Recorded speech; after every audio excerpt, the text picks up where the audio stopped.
In less than a month's time, a U.S. state that was once renowned for carrying out a large number of executions is set to kill its first inmate in over a decade.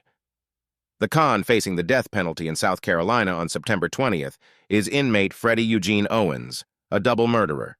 Many states where the practice is legal have struggled for years to acquire the drugs necessary to carry out lethal injection executions after pharmaceutical companies, whose reputations are based on health care, became reticent to be associated with the practice of state executions. However, a new law allowing officials to keep lethal injection drug suppliers confidential and a recent clearance from the state Supreme Court have paved the way for executions to resume. Owens, convicted of murdering a store clerk in Greenville in 1997, will likely be given the choice between 3 brutal methods of death, all of which cannot guarantee a painless death: lethal injection, electrocution, or the newly added option of death by firing squad.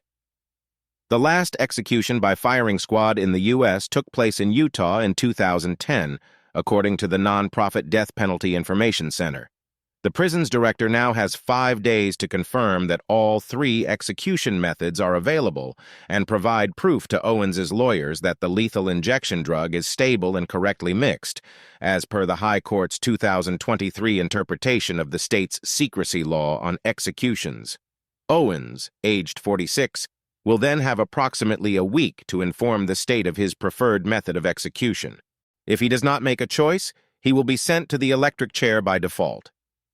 Owens' defense team is awaiting a sworn statement from prison officials regarding the purity, potency, and quality of the lethal injection drug, as per South Carolina's new SHIELD law.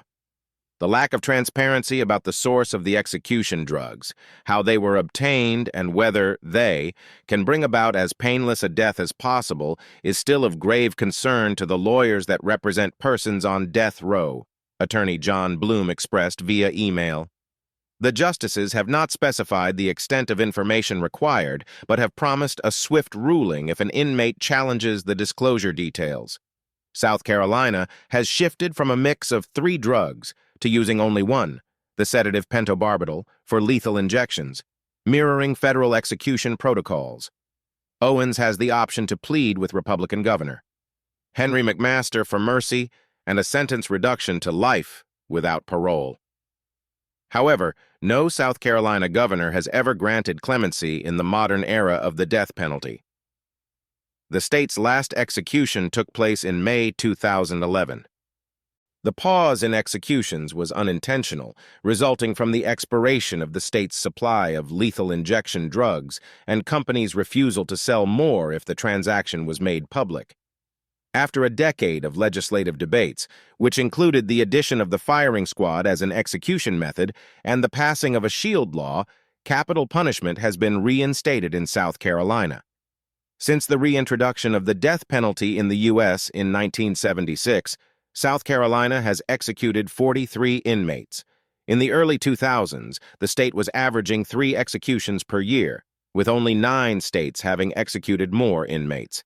However, due to an unintentional pause in executions, the number of inmates on death row in South Carolina has decreased. In early 2011, there were 63 condemned inmates. Currently, there are 32.